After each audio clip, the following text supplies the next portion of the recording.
오늘 우리에게 주시는 하나님의 말씀은 창세기 12장 1절에서 4절입니다. 여호와께서 아브라함에게 이르시되 너는 너의 고향과 친척과 아버지의 집을 떠나 내가 네게 보여줄 땅으로 가라. 내가 너로 큰 민족을 이루고 내게 복을 주어 내 이름을 창대하게 하리니 너는 복이 될지라. 너를 축복하는 자에게는 내가 복을 내리고 너를 저주하는 자에게는 내가 저주하리니 땅의 모든 족속이 너로 말미암아 복을 얻을 것이라 하신지라. 이에 아브라함이 여호와의 말씀을 따라갔고 롯도 그와 함께 갔으며 아브라함이 하란을 떠날 때에 75세였더라. 이 말씀은 살아계신 하나님의 말씀입니다. 아멘.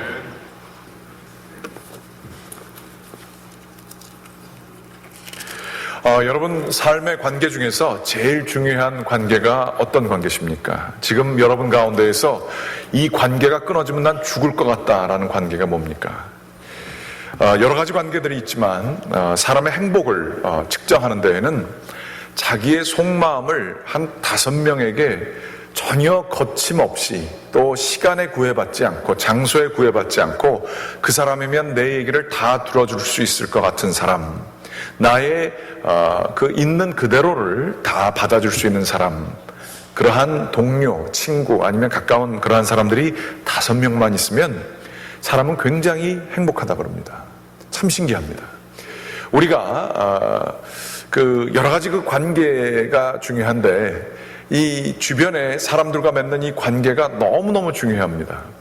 가족들도 마찬가지입니다. 가족 가운데 깊게 서로가 연결되어서 신뢰 관계 속에서 서로가 있는 얘기 다 할 수 있고 정말 사랑해주면서 있게 되면 별로 우리가 그렇게 소중히 생각하는 돈이나 뭐 이렇게 명예나 이런 것들이 없어도 삶의 행복 지수는 굉장히 높아진다 그럽니다.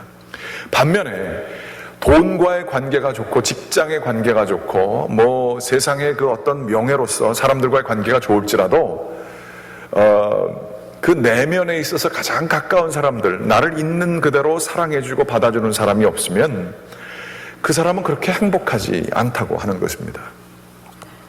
여러분 관계는 어떠십니까? 여러분 안녕하십니까?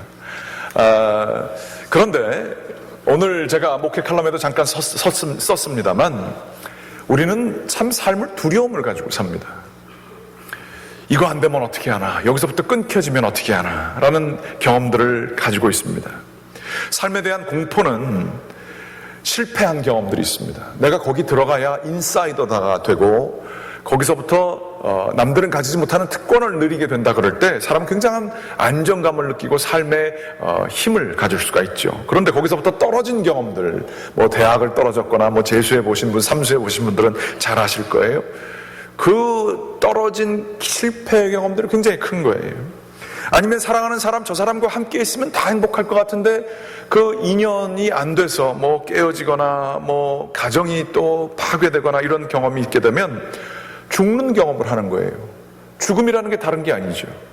죽음도 내가 당연시 여기는 내 몸과 나와의 관계, 내 내면 속의 자아와의 관계가 당연하게 연결이 돼야 되는데 내 생각만큼 몸이 움직여주지 않는 거예요. 그러면서 이 몸이 자기를 떠나는 게 느껴져요. 그렇게 될 때 우리는 죽음을 경험하는 것이죠. 이러한 관계가 끊어지게 될 때 우리는 실패, 좌절, 거절, 무의미 이런 거를 경험하게 됩니다. 특별히 남자분들 같은 경우는 자신의 직장과 더불어 자기를 굉장히 밀접하게 생각을 합니다. 자기가 하고 있는 잡이 자기고 그 잡이 안 되게 되면 레이업을 당하거나 이렇게 돼서 있게 되면 정말 그 말로 할 수 없는 땅에서부터 끊어진 자, 쫓겨난 자의 마음을 가지고 살게 됩니다. 그렇기 때문에 이러한 관계의 끊어짐이라고 하는 것, 이런 것들이 잘 돼 있으면 행복하고 삶의 의미가 있건만 이런 것들이 끊어지게 되면 괴로운 거죠. 죽는 경험을 하는 거죠. 그래서 가장 심각한 벌이 감옥이라고 하는 게 왜 그 심각한 벌입니까? 우리의 삶의 그 가장 중요한 네트워크들로부터 우리를 끊어내고 그저 감방에다 갈아버리는 거예요. 거기서도 더 심각한 죄가 독방에다가 가둬두는 거예요. 그렇게 되면 사람은 살아있지만 생명은 있을지 몰라도 관계가 끊어지고 그러한 자연을 즐길 수 있는 게 끊어지고 자유가 없어지게 되면 사람은 죽는 경험을 하는 거예요. 그게 가장 큰 벌이지요. 그런데 어느 인간도 예외 없이 이러한 모든 끊어짐 가운데에 모든 것이 잘 연결되어 있더라도 가장 희미하게 그리고 정확하지 않게 두려워하는 그 공포감이 있습니다. 모든 게 다 잘 돌아가는데도 왠지 모르게 어딘가 좀 불안한 것 같은 느낌이 있으면 그 하나님께서 부르시는 거예요. 무슨 얘기인가? 하나님과의 관계, 영원하신 분과의 관계가 회복되게 되면 가장 중요한 관계가 회복되게 되는 것이죠. 그 관계를 통해 다른 관계들을 이겨낼 수 있는 가장 중요한 영적인 관계, 이 줄기, 이게 그렇게 중요한 겁니다. 수많은 신앙인들이 고백하듯이 이 주님과의 관계가 살아있게 되면 어떠한 고통도 이겨낼 수 있는 놀라운 능력이 거기 있는 것입니다. 그런데 이게 없게 되면 괜히 공허한 거예요. 가만히 있으면 이상한 거예요. 다 잘 돌아가는데 이상한 거예요. 그러면서 혼자 있는 게 두려운 거예요. 영혼이 쉬지를 못하는 겁니다. 우리들이 평상시에는 이런 거를 전혀 의식하지 못합니다. 그런데 삶에 어려움이 오고 내가 알았던 당연한 것들이 당연하지 않게 되고 정말로 혼자인 것 같고 괴로우게 됐고 이렇게 될 때에, 외로울 때에, 그때에 하나님께서 얼마나 중요하신지를 사람이 깨닫게 돼 있죠. 그래서 그때 우리들은 열심히 기도하는 것입니다. 오늘 말씀을 나누게 되면서 새해입니다. 새해에 가장 중요한 것을 중요하게 여기는 게 가장 중요한 일이다, 이런 얘기가 있습니다. 영어로는 main thing is to keep main thing as main thing, 이런 얘기가 있어요. 이게 뭔 얘기인가 이렇게 생각하시는지 모르겠는데, 가장 중요한 거를 가장 중요하게 여길 줄 아는 게 가장 중요한 일이라는 거예요. 우리는 많은 경우에, 저 같은 경우도 늘 그렇습니다만, 중요한 일 하기 전에 꼭 해야 되는 일이 있습니다. 책상을 정리해야 돼요. 뭐 숙제를 하거나 뭐 페이퍼를 쓰거나 이런 거 할 때 다른 일들을 막 합니다. 그리고 뭐 여러 가지를 다 정리를 하고 나서 중요한 일을 하려고 그러면 갑자기 피곤해지고 하기가 싫어지고 이렇게 됩니다. 그리고 한번 휴식하고 그 다음에 하려고 그러면 정작 시간이 없고 이런 거가 많아요. 새해에 우리들의 삶도 마찬가지입니다. 가장 중요한 것을 가장 중요하게 귀한 시간에 해야 되는데 그 관계가 끊어지게 되면 다른 것들도 끊어지기 쉬운 거예요. 하나님과의 관계처럼 중요한 게 없죠. 오늘 그 말씀을 좀 보고자 하는 것입니다. 오늘 아브라함의 얘기를 잠깐 나눠보도록 하겠습니다. 아브라함은 여러분이 아시는 것처럼 목소리를 듣습니다. 하나님께서 갑자기 나타나셔서 창세기 12장에 너는 너의 고향과 친척과 아버지 집을 떠나라 라고 얘기를 하십니다. 말이 그렇지 우리가 익숙한 그 고향을 떠나는 게, 그 땅을 떠나는 게 얼마나 어려운지 모릅니다. 또한 친척이라고 되어 있는 것은 정확한 번역이 아닙니다. Your people 이라는 얘기입니다. 내가 잘 알고 있는 나의 사람들, 나의 가족들, 내가 생각하는 이웃들, 좋은 친구들, 이런 것들을 떠나라는 얘기예요. 그리고 가장 중요한 것은 아버지 집을 떠나라고 그러고 있어요. 아버지는 누구입니까? 저에게 먹을 것을 주시고 쉴 것을 주시고 고향을 주시고 나의 모범이 되시는 그러한 분이 아버지입니다. 그 아버지 집을 떠나라고 하나님께서 말씀을 하시는 거예요. 이 세 가지는 우리들이 지금도 그렇지만 이마만큼 중요한 게 없어요. 우리의 삶을 구성하는 가장 중요하게 생각하는 내 뿌리가 달려져 있어서 그 뿌리가 그 고향으로, 그 사람들과 우리 생계를 유지하게 되는, 공급해주는 그러한 모든 것들, 아버지 집, 이것이 끊어지게 되면 우리는 극도의 불안감 속에 살 수밖에 없는 거예요. 그러한 어려움 가운데 처하신 분들 혹시 계시지 않으십니까? 사랑과의 관계가 끊어지거나 가정이 무너지거나 아버지라고 했지만 내 삶을 공급해주고 필요한 것들을 채워주는 그런 것들이 막히거나, 그럼 참 힘들어지죠. 외로워집니다. 그런데 이때만큼 하나님과의 관계를 민감하게 느끼며 하나님 아닌 것에 대해서 상대화시키고 하나님을 절대적으로 만나기에 좋은 시간이 없다는 거예요. 하나님께서는 이 모든 것들을 흔드시고 거기서 우리 보고 뿌리를 뽑으라고 그러십니다. 그리고 아브라함에게 얘기하시기를 뿌리를 새로운 곳에 심어라, 그렇게 얘기를 하시는데 새 곳이 어디 있느냐, 그 방향을 정확하게 얘기해 주지 않으세요. 내가 네게 보여줄 땅으로 가라, 이렇게 얘기를 하세요. 그런데 그 땅이 주소가 어딘지, 얼마만큼 시간이 걸릴지, 대충의 방향으로 나침판을 가지고 대충 이쪽으로 가면 나올 거다, 이렇게 얘기를 해주시지 않고 내가 내게 보여줄 땅으로 가라, 이렇게 얘기를 하십니다. 오늘 요즘에 GPS나 무슨 전화기에 이런 거를 집어넣게 되면, 주소를 딱 집어넣게 되면 단계별로 이렇게 나오잖아요. 그러면서 여기를 가면 요 다음에 요거 나가고 요 다음에 요거 나가고 시간은 얼마 걸릴 것이고 뭐 이러한 방향을 보여줍니다. 그러면 전혀 모르는 길을 가도 우리들이 불안하지 않습니다. 근데 하나님은 GPS 치고는 아마 가장 월스트 GPS가 되시는 것 같아요. 그냥 땅으로 가. 그리고선 전혀 다른 얘기를 안 해주세요. 그런데 신앙생활도 이거랑 비슷합니다. 내가 지금 어려운 일을 당하고 힘든 일을 당하고 있을 때에 요 다음 단계가 어딘지 좀 설명 좀 해주셨으면 좋겠어요. 그리고 이게 언제 끝나고 그 다음 매듭이 어디에 지어지고 그 다음 어디로 가는지 좀 알려주셨으면 좋겠어요. 그리고 목적지가 어딘지 좀 보여주셨으면 좋겠어요. 그런데 하나님은 그거 안 하세요.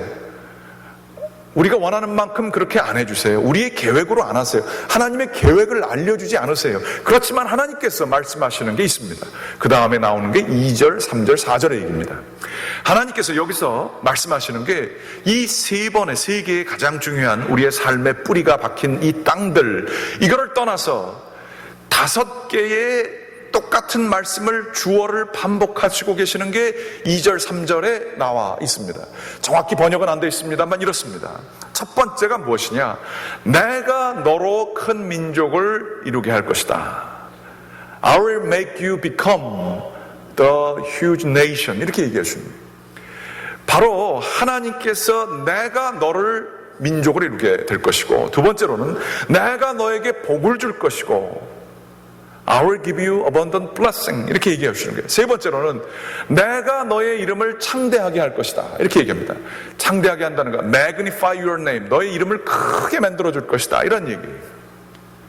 계속해서 나라는 얘기를 3번 반복하시고 그 다음 3절 보여주시면 아버지들이 하는 얘기예요. 너를 축복하는 자들을 너에게 내가 또 그들도 복을 줄 것이고, 너를 저주하는 자들을 저주할 것이라고 얘기했어요. 내가 너를 보호해 주겠다는 거예요. 그러면서 이 5번에 걸쳐서 내가를 5번을 반복하시는 하나님께서 자신이 삶의 근거가 되실 것을 얘기하세요. 다시 말하자면 앞으로 있게 될 눈에 보여지는 어느 목적지가 아니고 어떠한 그 얼마나 걸릴 거의 문제가 아니라 지금 당장 하나님 자체가 우리의 땅이 되실 것이다 라는 말씀을 지금 오늘 이 말씀 속에서 해주시는 거예요. 하나님이 너의 생명의 근원이 되시고 너 나한테 뿌리 내리게 되고 나를 통하여서 살게 되면 내가 모든 것들을 책임져 주리라 라고 말씀을 해주시는 겁니다. 이 아브라함은 눈에 보여지는 친척과 그리고 고향과 아버지 집이 있었습니다만, 이 4절 말씀해 보게 되면 눈에 보여지는 확실한 이런 것들을 따르지 않고 아브라함은 자신의 뿌리를 뽑아 여호와의 말씀, 뭐 이게 대단해 보이지만 귀에 들리는 그 말씀을 따라서 눈에 보여지는 것들을 버리고 갔다. 오늘 성경 말씀이 이렇게 보여 있습니다. 이 아브라함이 어떻게 눈에 보여지는 것들을 다 뒤로 하고, 우리 식으로 얘기하면 성경 말씀 하나가 마음에 딱 꽂혔는데 그거 붙들고 사는 결단을 내리느냐 말이에요. 여러분 그렇게 하실 수 있으세요? 어떻게 그 사람이 할 수 있었는가?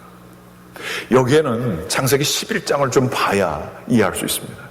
창세기 11장 말씀에 보게 되면 바벨탑 얘기와 족보의 얘기가 나옵니다. 바벨탑 얘기 나올 때에 거기에 나오는 얘기는 세상이 지면에 언어들이 하나였었다 이렇게 나오고 있습니다.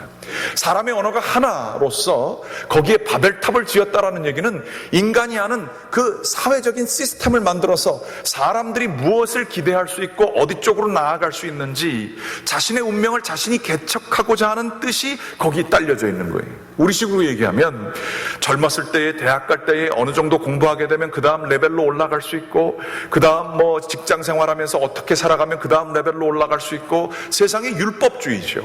이만큼을 올라갈 수 있는 탑을 쌓은 겁니다. 그러한 알 수 있는 세상의 안정을 보장할 수 있는 탑을 쌓았는데 하나님께서 그게 인정해 주시지 않는 거예요. 사람들의 말을, 언어를 흩으시고 사람들이 다 흩어지게 만드십니다. 또한 그것과 더불어 족보가 나와 있는데 그 족보가 셈의 자손들의 족보가 쭉 나와 있습니다. 그런데 아브라함 때에 이르러서 사레가 임신을 하지 못합니다. 임신하지 못한다는 이야기는 무엇인가? 영어 표현으로는 배런이라고 쓰여져 있고요. 거기에는 생명이 나타나지 못한다 이러한 단어고, 그 배런이라는 단어가 또 의미하는 바는 광야라고 하는 얘기입니다. 지난주에도 말씀을 나눴습니다만 우리 인생이 광야죠. 우리가 삶 속에서 이렇게 나타나는 그러한 생명들, 이런 것들이 계속 유지가 되지 않는 삶, 늘 열매가 맺어지는 그러한 아열대 지방의 그러한 그 열매가 있는 그러한 삶이 아니고, 광야는 있다가도 언제든지 없어질 수 있는 게 광야예요. 바로 이러한 그 삶이 이 아브라함의 삶 속에 있게 된 거예요. 이랬을 때에 자기가 믿을 게 없는 거예요. 우리 인생과 비슷한 겁니다. 이게 좀 될만 하다가 이거 언젠가 사라지는 거예요. 이 사람 좀 믿을만 한 줄 알았는데 이 사람에게서 생명이 안 나오는 거예요. 그 사람 알고 보니까 마음에 안 들어요. 어떠한 것도 마음에 드는 게 없어요. 내 몸도 늘 건강한 줄 알았는데 좀 시간 지나 보니까 이 몸이 약한 거예요. 언제든지 말라버릴 수 있는 거예요. 언제든지 끝날 수 있는 거예요. 그거를 깨닫게 된 게 아브라함이었다는 거예요. 자기의 현재까지의 삶은 유지할 수 있었지만 아버지 집과 고향과 친척이 해줄 수 없는 게 있었으니 자신의 미래가 보장되지 않는 것을 경험한 거예요. 생명이 없음을 깨달았습니다. 이랬을 때에 사람의 언어, 그것에 소망이 없음을 깨닫고 아브라함은 바벨탑을 경험한 그 세대로서 하나님의 말씀을 쫓아간 거예요. 사람의 생각, 사람의 시스템, 자기의 운명을 개척하려고 하는, 우리의 이름을 세상에 펼치자라고 하는 게, 내 운명을 내가 결정짓자라고 하는 이 사람의 생각들을 떨쳐버리고 하나님의 말씀을 쫓아가게 되었다라고 하는 그 이야기가 오늘의 말씀인 것입니다. 이 말씀은 이 아브라함이 그 인생을 살아가는 그 여정을 잘 보여줍니다. 이렇게 위대한 결정을 했건만 아브라함이 우리가 알듯이 얼마나 연약합니까? 오래 기다렸는데 자기 자식이 그렇게 중요하잖아요. 우리가 생각하는 자식계의 개념과는 전혀 다릅니다. 이 자식은 과거의 시대에 자신보다 더 중요한 생명이었고, 자신의 미래였고, 자신의 가문이 이어지는 것이었고, 우리식으로 얘기하자면 자신의 연금이었어요. 노후 대책이었어요. 자식이 있어야 자기가 살 수 있어요. 자신의 면류관이었어요. 이 자식이 잘 되면 자기가 잘 되는 거였었어요. 그런데 이 자식이 없게 되는 것입니다. 하나님을 쫓아서 뿌리를 뽑아서 주님을 따라가는 삶을 살았건만 뭐가 좀 보이는 게 있어야죠. 그래서 이 아브라함은 인간적인 생각으로 하갈과 같이 결혼해서 그 관계를 가져서 이스마엘을 낳습니다. 이게 우리들의 우상이에요. 내 뜻대로 한 것의 결과들이죠. 이렇게 연약한 사람이 아브라함이었어요. 하나님의 말씀에 따라 사는 게 아니라 바로 생각에 따라 살고, 또 아브라함이 또 어떤 일을 했습니까? 아시는 것처럼 자신의 목숨을 살고자 자기 아내를 누이라고 속이면서 그렇게 비겁하게 그 적군의 손에 자기 아내를 넘겼단 말이에요. 그것도 한 번이 아니라 두 번씩이나. 그런데 하나님께서는 그 약속을 지키십니다. 하나님께서는 약속을 지키시되 축복하는 자를 축복해주고 저주하는 자를 저주하겠다라고 하는, 하나님이 아버지가 되시고 하나님이 자기의 절대적인 자기 편이 되주셔서 인도해 주시사 그 적군들을 물리칠 뿐만 아니라 그 사람들이 보석까지, 그 재산까지 합류하게 해주셔가지고 자기가 잘못한 것인데 자기가 잘못한 걸로 끝난 게 아니라 오히려 복을 받고 그 자리에서 나오게 되는 일들이 일어나게 되는 것입니다. 아브라함은 이 과정을 겪으면서 눈에 보여지는 게 중요한 게 아니라 하나님 자신이 자신의 생명을 주는 땅이구나 라고 하는 것을 깨닫게 된 거예요. 눈에 보여지는 것들은 너무 힘들고 어렵게 보일지라도 하나님이 자신을 이끌고 계시는구나 하는 것을 깨닫게 되었습니다. 그러면 아브라함의 속사람이 바뀌게 됐어요. 보이지 않는 하나님이 보이는 세계보다 더 중요하게 됐어요. 그리고서는 마지막 시험이 있었던 거 아닙니까? 자신의 목숨보다도 중요한 자신의 미래 이삭을 드디어 얻었건만 하나님은 이삭을 바치려는 거예요. 아니, 하나님 무슨 장난치는 것도 아니고 가장 중요한 이삭을 지금 또 와서 바치라는 것은 무슨 얘기입니까? 그러나 아브라함은 자기의 삶 속에서 말씀이, 하나님의 말씀이 눈에 보여지는 그 어떠한 것보다도 생명을 주실 수 있는 것을 경험하고 난 이후라 하나님의 말씀에 더 무게를 두고 이삭의 생명을 내려놓고자 결단하게 됩니다. 예수님이요, 광야 속에서 시험을 당하시게 될 때에 하신 말씀이죠. 40일 굶었습니다. 자기 자신도 먹는 게 필요할 뿐만 아니라 자신의 생명보다 더 귀중한 자신의 백성들, 민족들이 굶고 있는 어려운 상황을 보셨어요. 그들을 위해서라도 이 돌들이 떡이 되는 게 훨씬 더 중요한 일이었어요. 그러나 예수님께서는 이 아브라함의 그 믿음의 핵심을 체화하신 분이시라 말씀하시기를 사람이 떡으로만 살 것이 아니다, 하나님의 말씀으로 살 것이다, 그렇게 얘기를 해주셨어요. 하나님께서는 말씀으로 세상을 창조하신 게 창세기 1장서부터 11장까지 얘기지만 창세기 12장서부터는 다른 민족과는 다르게 믿음의 조상으로서 아브라함을 세우시면서 새로운 인류를 창조해 가십니다. 그 인류는 누굽니까? 우리 인간은 환경의 절대적인 지배를 받게 돼 있어요. 세상에 눈에 보여지는 것 때문에 상처받게 돼 있고 세상에 눈에 보여지는 것 때문에 교만하게 돼 있습니다. 거기로부터 자유할 수 있는 사람은 아무도 없습니다. 그러나 하나님께서는 자신을 바라보고 자신 때문에 사는 사람들을 늘리시기 위하여서 아브라함서부터 훈련을 시킨 거예요. 수많은 예언자들과 수많은 백성들에게 눈에 보여지는 것이 아니라 눈에 보여지지 않느냐는 하나님과의 관계가 제일 중요함을 깨닫고 우리에게 그 도전을 하셨던 거예요. 아브라함은 그 도전을 통해서 성공하고 그 여호와의 말씀을 쫓아 살게 될 때에 전혀 다른 방법으로 사는 믿음의 조상이 되어진 것입니다. 로마서에서 말씀하는 게 뭡니까? 의인, 이것은 옳다고 하는 것이 아니라 righteousness는 right with God, 하나님과의 관계가 바로 맺어진 거예요. 세상을 가장 중요한 것으로 여기는 것이 아니라 하나님과의 관계, 그 말씀을 따라 사는 게 가장 중요한 사람으로 여기는 사람들이 의인인데, 이 의인이 뭘로 말미암아 사느냐? 세상 것이 아니라 보여지지 않는 하나님의 세계, 하나님의 말씀을 믿는 자들, 그 사람들이 바로 의인이라고 로마서가 얘기하고 있는 거예요. 예수 그리스도는 누구십니까? 자신 자체가 하나님의 말씀이셨지만 이 세상에 오셔서 정말로 눈에 보여지는 것들은 자기 제자들의 배반이었고 눈에 보여지는 것들은 고통이었고 자신이 그렇게 자기를 비웠건만 또 앞에 있는 십자가 앞에서 넘어지시는 분이 바로 예수 그리스도셨어요. 그러나 그분이 붙으셨던 것은 하나님의 말씀 그 자체셨고 하나님께서는 그를 세워주시는 역할을 하시게 된 거예요. 예수님께서 그러면서 말씀을 하십니다.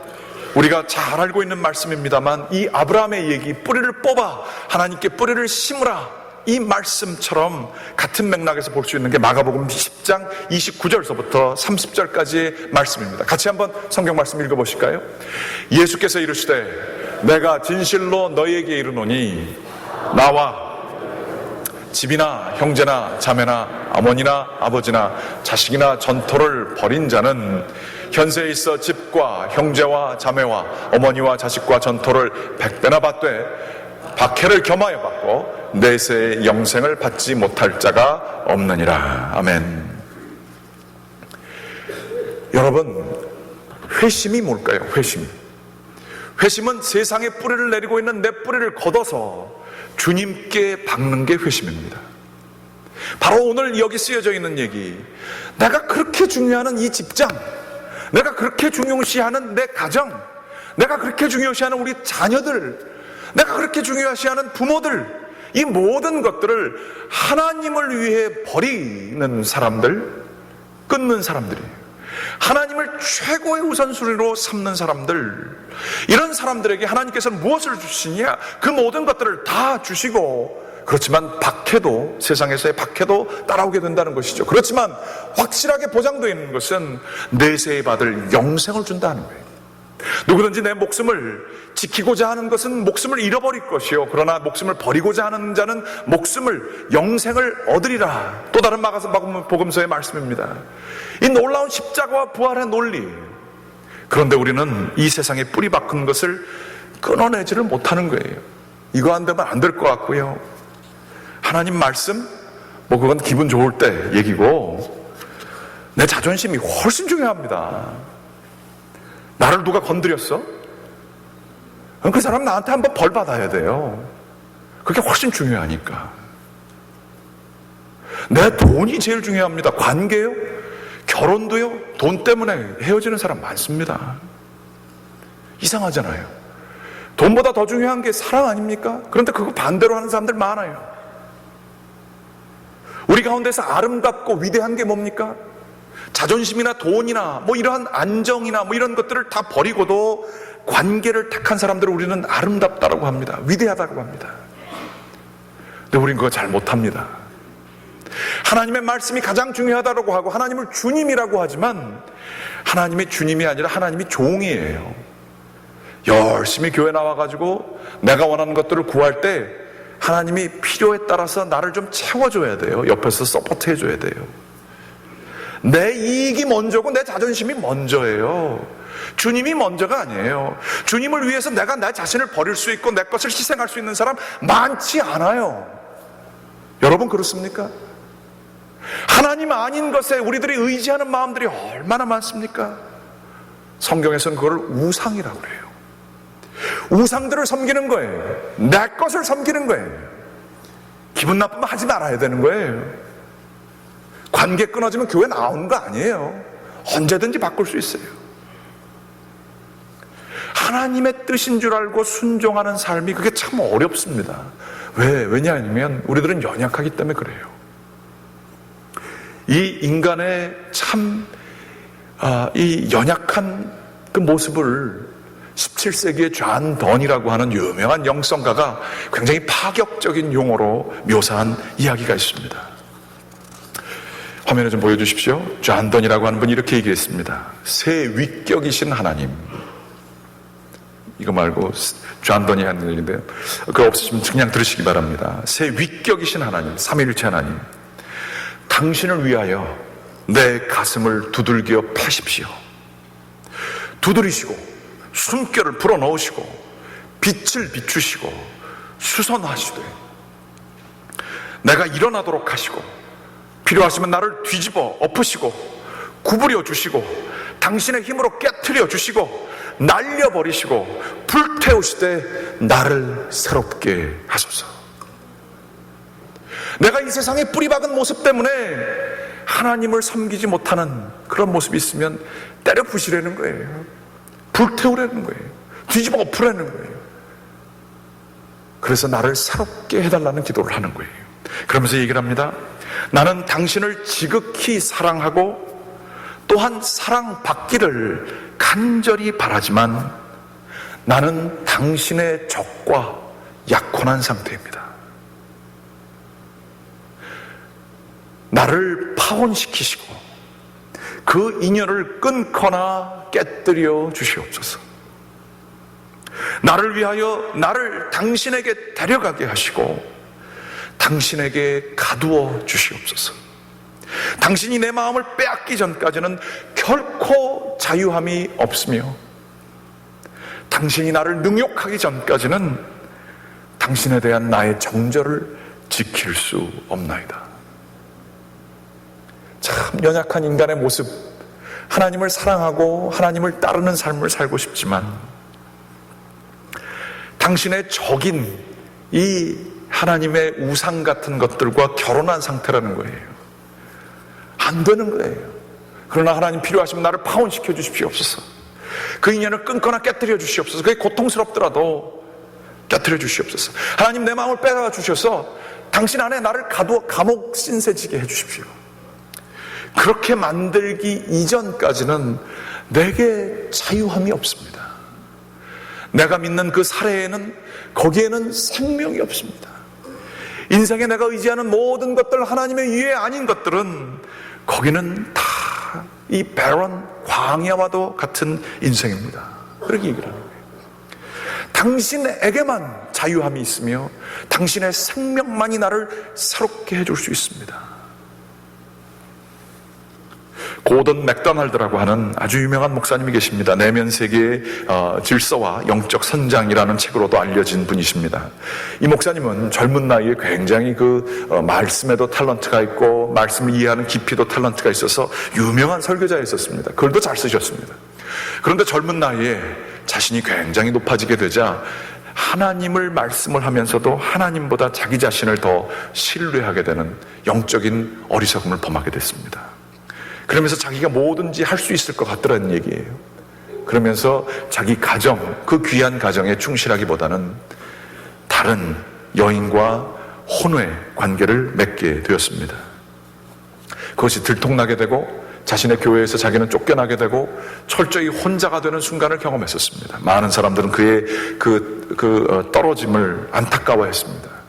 그런데 그는 그 가족의 그 사랑 때문에 다시 회복되어지게 되고 그 이전보다 더 자기가 하나님을 믿는다 설교는 했지만 철저하게 주님 앞에 뿌리내리지 못한 자신의 모습을 회개하면서 그 어느 때보다 더 깊이 있는 영성을 가지고 하나님 앞에서 깨진 자로서 상한 심령을 가지고 그 자존심과 자기의 모습을 다 내어버리고 하나님을 높이는 그러한 일들을 하시게 되었습니다.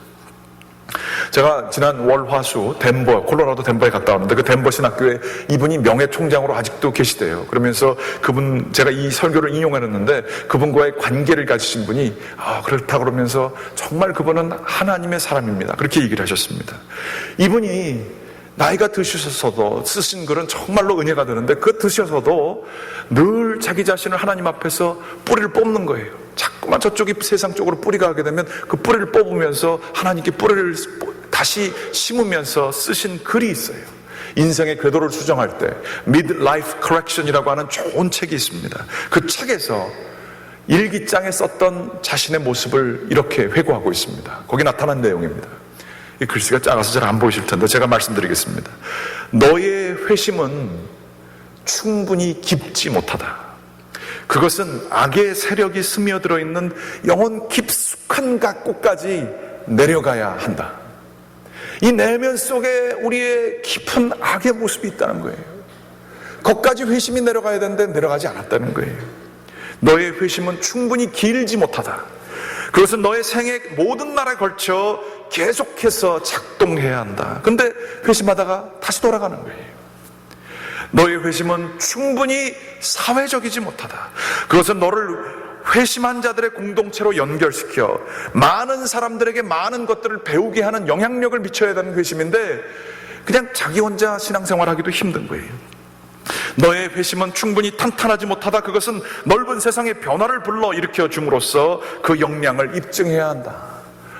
세상에서 시험받고 도전받을 때가 있어도 그 하나님께 회심한 그것이 단단해져서 많은 사람들에게 영향을 미치고 선한 일들을 해야 되는데 그게 단단하지 못한 거예요. 너의 회심은 충분히 높지 못하다. 그것은 살아계신 하나님과 교통하고픈 열망으로 가득 차야 되는데 회심이 그냥 한때 예전에 성령님 조금 체험하고 마음 뜨뜻해진 정도로 그걸로 끝나는 거예요. 옛날 하나님께 돌아간 것밖에 없는 거예요. 또 다른 회개가 없는 거예요. 눈물이 없는 거예요. 하나님 앞에서. 회심은 높지 못하다. 너의 회심은 충분히 미래지향적이지 못하다. 그것은 장차 영광 중에 오실 그리스도를 대망하는 기대감에 흠뻑 젖어야 하는데 현실에서 조금만 안 되면 그것 때문에 또 실망하고 또 실망하고 또 실망하는 거예요. 영광스러운 그날을 향해서 나그네로 살아가야 될 준비가 돼야 되는데 그렇지 않다는 얘기입니다. 여러분, 우리가 새해를 맞이하면서 가장 중요한 것을 가장 먼저 해야 되지 않겠습니까? 여러분, 우리 기도해야 되겠습니다. 매일 아침에 기도하십시오. 습관으로 하지 마시고, 습관도 돼야 되지만 하나님 앞에 진심으로 하나님 당신 한 분만이면 충분합니다. 하나님이 저와 함께 하시면 모든 것들을 이길 수 있는 능력을 주실 것을 믿습니다. 그렇게 뿌리내리시기 바랍니다. 경건 생활이 겉으로 하지 마십시오. 예전에 믿었기 때문에 교회 나오고 뭐 다 이러지만 하나님과의 관계가 지금 말랑말랑 하십니까? 사랑 가운데 거하십니까? 이거 없으면요 팍팍해지는 거예요. 이거를 남을 통해서 찾으려고 그러지 마세요. 하나님 앞에서 큐티하시고 말씀 보시면서 자신이 깨어지시고 자신이 회개하게 될 때에 그때 하나님께서 다 해결해 주시는 거예요. 설교자에게 당신의 영성을 걸지 마십시오. 제가 설교하면서 이상한 얘기를 하고 있죠. 남에게, 전문가에게 당신의 건강을 맡기지 마십시오. 여러분의 운물에서 여러분이 삶을 파먹으시기 바랍니다. 말씀 가운데서, 기도 가운데서 하나님 앞에서 자기가 깨어지고 하나님께서 성령을 여러분의 혼자 있는 시간에 함께하여 주시사 자신의 인생이 바뀌어지게 되는 그 산물을 어찌 남에게 의존할 수 있겠습니까?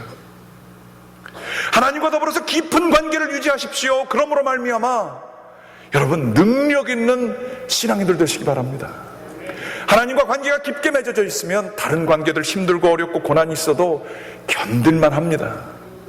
세상을 이길 수 있는 방법은 환경이 바뀌어져서 이긴 것 같이 보일 때가 있지만 면역력이 생기고 내공이 생겨서 어려움이 있을 때 반응하고 어쩔 줄 몰라 흔들어놓은 악인과 같은 바람에 나는 겨와 같이 되는 것이 아니라 변함없이 강한 사람으로, 내면이 강한 사람으로, 속사람이 강건하여 그 모든 것들을 이겨낼 수 있는 것, 하나님과의 관계가 있는 사람들이 할 수 있는 것입니다. 그거 놓치지 마십시오. 그거에 승리하면, 우리들 하나님과의 관계에서 승리하면 다른 거 다 승리할 수 있습니다. 그 축복을 누리시는 저와 여러분들, 이 새 축복받으시는 저와 여러분들 되시기를 주님의 이름으로 간절히 기원합니다. 기도하시겠습니다. 하나님 감사합니다. 주님 앞에 나왔습니다. 이 새해에는 가장 중요한 관계를 주님 안에서 맺어가는 저희들 될 수 있도록 인도하여 주시옵소서. 하나님과의 관계에 게을르지 않게 도와주시고 저희의 영이 메말랐으면 회개하게 하시고 하나님 주님 앞에서 살아가는 저희 심령들 될 수 있도록 인도하여 주시옵소서. 이 모든 말씀 예수 그리스도의 이름으로 기도드렸습니다. 아멘.